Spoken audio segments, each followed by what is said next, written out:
परिजाद की last episode में आप लोग देखेंगे कि परिजाद के इख्तिताम पर तमाम ऑडियंस को ये ड्रामा दुखी करके जाएगा। एनी जो कि परिजाद की रिक्वेस्ट पर ऑपरेशन करवाने तो चली गई, पर वहां पर परिजाद नहीं आता। वहां पर जाकर भी उसने जिद लगा ली कि जब तक सर परिजाद नहीं आएंगे मैं ऑपरेशन नहीं करूंगी। पर डॉक्टर शर्जील ने मिन्नत समाजत करके एनी को मना लिया ऑपरेशन के लिए। शर्जील कहता है कि कम से कम ऑपरेशन करवा लो, जब तक तुम्हारी पट्टी खुलेगी तब तक सर परिजाद भी आ जाएंगे। पर यहाँ पर तो परिजाद बिल्कुल टूट कर रह गया। उसने अपनी मोहब्बत किसी और के हवाले कर दी। परिजाद सब कुछ छोड़ छाड़ कर एक बार फिर स्टेशन पर ही खड़ा है जहाँ से उसने स्टार्ट किया था और ट्रेन का इंतजार कर रहा है। ट्रेन आए और 1 मिनट में वो उसके सामने आकर अपनी जिंदगी का खात्मा कर दे। फिर एक बार उसको पुरानी यादें आ जाती हैं नसाज की, जैसे नसाज ने पहले आकर स्टार्ट में परिजाद को समझाया था। परिजाद ट्रेन के आगे आने की बजाय ट्रेन में बैठ जाता है। परिजाद आखिरी स्टेशन की टिकट लेता है और सारा दिन ट्रेन में ही गुजर जाता है। आखिरी स्टेशन पर उतरने के बाद जब सारे मुसाफिर उतर जाते हैं, लास्ट में परिजाद उतरता है और दूसरी ट्रेन की टिकट लेकर वहां पर बैठ जाता है। परिजाद इसी तरह काफी दिन स्टेशन से स्टेशन सफर करता रहता है और इस तलाश में होता है कि उसे जिंदगी का आखिरी स्टेशन मिल जाए। इतने दिनों में परिजाद का हुलिया भी बिगड़ जाता है। बड़े बड़े बाल हो जाते हैं, बड़ी दाढ़ी हो जाती है और कपड़े भी फट जाते हैं। जब परिजाद काफी दिनों तक इस तरह सफर करने के बाद एक स्टेशन पर उतरता है तो अगली ट्रेन लेने के लिए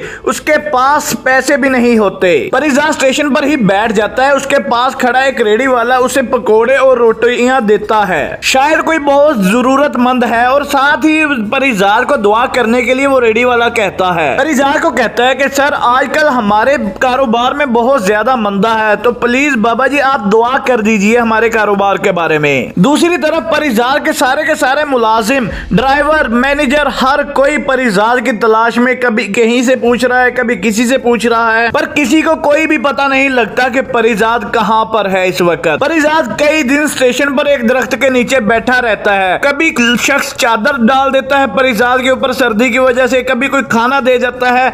इसी तरह उसकी जिंदगी गुजर बसर हो रही होती है। तो एक दिन कुछ पुलिस वालों ने परिजाद को चोर समझकर पकड़ने की कोशिश की, तो साथ में खड़े रेडी वाले ने ही उनको बचाया और कहा पुलिस वालों को, ये बहुत बड़े, आपने इनको तंग करके अल्लाह को नाराज करना है क्या। परिजाद ये सारी बातें सुनकर अपना सर पकड़ लेता है और जोर से चिल्लाता है कि मैं कोई बुजुर्ग नहीं हूँ, पागल हो गए हो तुम सब लोग क्या। तो परिजाद की ये बातें सुनकर रेडी वाला कहता है पुलिस वालों को, देखा इस बुजुर्ग में कितनी आजिज़ी है, अपने आप को मनवाने की कोशिश नहीं करते ये लोग। इस तरह मुस्तकिल ठिकाना परिजाद का रेलवे स्टेशन पर उसी दरख्त के नीचे बन जाता है। लोग आते जाते हैं, दुआ करवाते रहते हैं, खाना दे जाते हैं, चीजें दे जाते हैं। इसी तरह कुछ मलंग भी आकर परिजाद के पास बैठ जाते हैं, तो परिजाद उन्हें डांटता, गालियां देता, भगाने की कोशिश करता कि पागल हो गए हो तुम सब लोग क्या, मैं बुजुर्ग नहीं हूँ। रेडी वाले की भी उस दिन से ही परिजाद की वजह से बहुत ज्यादा बिक्री होने लग गई थी। वो बहुत ज्यादा खुश था और परिजाद को बहुत ज्यादा दुआएं देता था।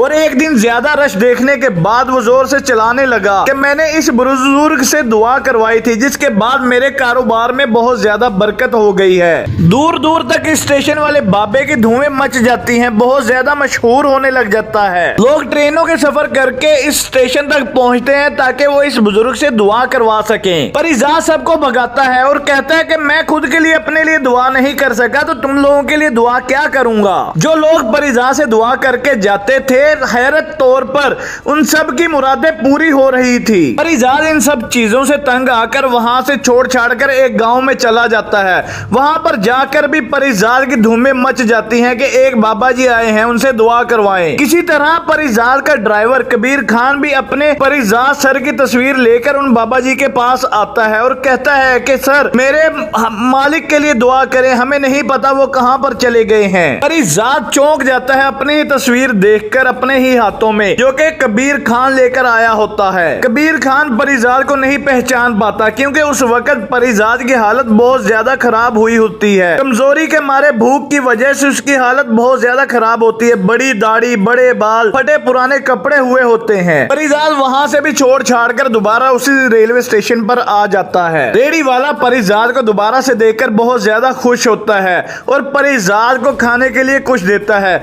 जिस अखबार में रखकर पकोड़े देता है, परिजाद को उस अखबार में लुबना की फिल्म की तस्वीर भी शाया हुई होती है। और इस अखबार में ये भी न्यूज थी कि परिजाद की वजह से उसकी फिल्म हिट हुई, पर कोई पता नहीं कि परिजाद सर कहां पर चले गए। परिजाद एनी के बारे में सोचता है कि अब तक तो एनी की आंखों का ऑपरेशन भी हो चुका होगा, और यहां तक सोच लेता है कि एनी और डॉक्टर शर्जील की शादी भी हो चुकी होगी अब तक तो। परिजाद को ये बातें सोचते हुए एनी के बारे में कई दिन गुजर जाते हैं। हर रोज इसी तरह की सोच आती है परिजाद को। परिजाद बारिश में, तूफान में, सर्दी में उसी जगह पर बैठा रहता है, जिसकी वजह से परिजाद को सर्दी लग जाती है और बहुत शिद्दत का बुखार हो जाता है परिजाद को। वहां पर पड़े पड़े परिजाद की हालत बहुत ज्यादा खराब हो जाती है।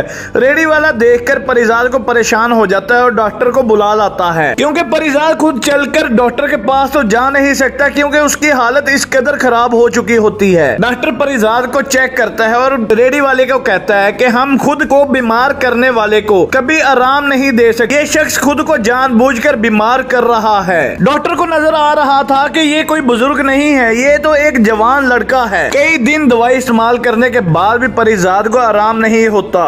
एक दिन परिजाद को ऐसा महसूस होता है कि उसकी सांसें उखड़ रही हैं। उसी दिन एक ट्रेन आकर जब रुकती है तो उसमें से कुछ मुसाफिर उतरते हैं, कुछ चढ़ते हैं।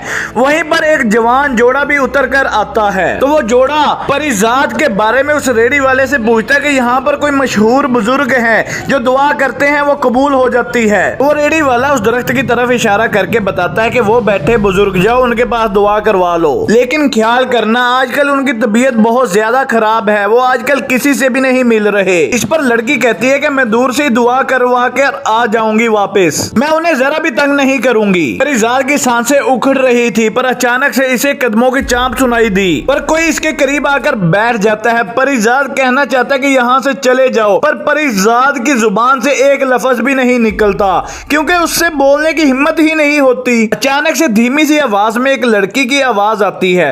वो कहती है कि मुझे आपके बारे में पता लगा था, मैं आपसे दुआ करवाने के लिए आई हूँ। मेरा सबसे करीबी दोस्त मुझसे नाराज होकर पता नहीं कहां पर चला गया। दुआ करें कि वो मुझे मिल जाए, मैं उसके बगैर अधूरी हूँ। परिजाद के अल्फाज मुंह में ही दम तोड़ जाते हैं एनी की आवाज सुनकर। जैसे एनी की आवाज सुनने के बाद परिजाद के अंदर जान आ गई हो। परिजाद बड़ी मुश्किल से अपनी आंखें खोलता है और देखता है उस लड़की की तरफ। सामने बैठी लड़की की तरफ देखता है, जिसकी आंखों पर आज भी काली शीशों वाली ऐनक लगी होती है। इसके पास खड़ा कोई और शख्स नहीं बल्कि डॉक्टर शर्जील ही था, जो बोलता है एनी को कि बस करो एनी, इनकी वाकई में ही तबीयत ठीक नहीं है, अब हमें यहाँ से चलना चाहिए। परिजाद बोलना चाहता है, इनसे बात करना चाहता है, पर हलक से आवाज बाहर नहीं निकलती। एनी वहाँ से रोते हुए उठती है। परिजाद के अंदर भी जैसे आग सी लग गई हो। परिजाद एनी को देखने के बाद परिजाद सोचता है कि लगता है एनी ने आंखों का ऑपरेशन नहीं करवाया, और मुझे ये भी पता है कि इसने मेरी वजह से अपनी आंखों का ऑपरेशन नहीं करवाया, क्योंकि एनी के अल्फाज थे कि जब तक मैं नहीं आऊंगा वो अपनी आंखों का ऑपरेशन नहीं करवाएगी। परिजाद ये सब बातें सोचकर लरस जाता है। इतने में डॉक्टर शर्जील आवाज देता है कि एनी चलो, बारिश तेज हो रही है। परिजाद वहां से जाने की कोशिश करता है और एनी भी वहां से उठने की कोशिश करती है। तेज बारिश और फिसलन की वजह से एनी का पांव फिसल जाता है। परिजाद जो कि इसे ही देख रहा था, जब एनी फिसलने लगी तो परिजाद उसे रोकने के लिए आगे हाथ कर लेता है। तो एनी गिरने से बचने के लिए हाथ पांव मारती है, तो एनी के हाथ सीधे परिजाद के चेहरे पर लगते हैं। परिजाद घबरा कर पीछे हो जाता है। एनी बहुत जोर से चिल्लाती है कि परिजाद सर, ये आप ही है ना, आप चुप क्यों थे, आप बोलते क्यों नहीं हैं? परिजाद बहुत ज्यादा परेशान होकर आंखों में आंसू लेकर वहां से उठने की कोशिश करता है। हिम्मत और जान थी नहीं उसमें, बहुत मुश्किल से खड़ा हो जाता है। परिजाद कुछ कदम चलकर लड़खड़ा कर गिर जाता है। पर परिजाद को दुनिया की नजर से गिरने की कब परवाह थी, वो तो बस एक निगाह से गिरने से बचना चाहता था। परिजाद को समझ नहीं आ रही थी वो कहां पर चला जाए और कहां पर छुप जाए जाकर। इतने में परिजाद के कानों में एक आवाज आती है कि कहां तक भागोगे, कहां तक अपने आप को छुपाओगे? परिजाद सर, मैं आपको इतना ज्यादा कमजोर नहीं समझता था। डॉक्टर शर्जील परिजाद के सर पर खड़ा बोल रहा था। परिजाद को गिरते देखकर लोगों की बड़ी भीड़ जमा हो जाती है। एनी वहीं पर दरख्त के पास बैठी रो रही थी, परिजाद का बार बार नाम ले रही थी। परिजाद अदनान के सामने मिन्नत समाजत करता है कि मुझे यहाँ से जाने दो, मैं यहाँ पर आप लोगों का सामना नहीं कर सकता। मैंने सिर्फ इस लड़की की वजह की एक नजर की वजह से ही अपनी दुनिया एक साइड पर कर दी, ताकि ये मुझे देख न सके। वो नजर मेरा पीछा करते करते यहाँ तक पहुंच चुकी है। मैं बहुत ज्यादा घायल और निढाल हूँ, खुदा के लिए मुझे और जख्मी मत करो, मेरा दम आखिरी जो है वो सुकून से निकल जाने दो। तो डॉक्टर शर्जील कहता है कि अगर आपको इसकी एक नजर का इतना ज्यादा खौफ था तो आपने इससे मोहब्बत क्यों की। तो परिजाद चिल्ला के कहता है कि मैंने इससे मोहब्बत नहीं की। तो डॉक्टर शर्जील भी ऊंची आवाज में बोलता है कि अगर आपने मोहब्बत नहीं की तो ये आप लोग क्या कर रहे हैं यहाँ पर, आपको एनी की आंखों का सामना करने का इतना ज्यादा खौफ क्यों है। लंदन से वापस आने के बाद आपके मैनेजर ने हमें सब कुछ बता दिया था, काश आप मुझसे ये बात ना छुपाते, आपके पास तो ताकत और पैसा था, आप मुझे रास्ते से हटाकर अपनी मोहब्बत भी पा सकते थे। आपने मेरी मोहब्बत की खातिर अपने आप को दुनिया से अलग क्यों कर दिया। परिजाद सर ऐसा कौन करता है। परिजाद सर सबसे ज्यादा हक आपका था इस पर, आपने वो हक मुझे कैसे सौंप दिया। सिर्फ इसी खौफ की वजह से कि जब उसकी आंखें ठीक हो जाएंगी वो आपको देखेगी तो वो आपको कबूल नहीं करेगी। दूसरी तरफ एनी ऊंची आवाज में कहती है कि सर मुझे आपसे दूर जाकर पता लगा कि आप मेरे लिए कितने जरूरी हैं, मैं आपके बगैर नहीं रह सकती। परिजाद रोते हुए हार मान लेता है और कहता है कि मैं आज हार का इकरार करता हूँ, मैंने एनी से बेपनाह मोहब्बत की। नावल के मुताबिक परिजाद की इस लम्हे मौत हो जाएगी। एनी परिजाद के मुर्दा जिस्म को अपने साथ लगाकर चीख चीख कर रोएगी। डॉक्टर शर्जील एनी को संभालने की कोशिश करता है तो किसी ने आकर सफेद कपड़ा डाल दिया परिजाद के ऊपर और एक आदमी ने आंखें बंद कर दी परिजाद की। तो नाजरीन ये थी हमारे आने वाले ड्रामे के लास्ट एपिसोड की प्रेडिक्शन। ये सारा कुछ हमने एक नावल से उठाया जो कि ड्रामा मुकम्मल तौर पर उस नावल पर मबनी है। अगर वीडियो अच्छी लगी हो तो लाइक जरूर कीजिएगा, हमारे चैनल को सब्सक्राइब करना मत भूलिएगा। मिलते हैं अगली वीडियो में, अल्लाह हाफिज।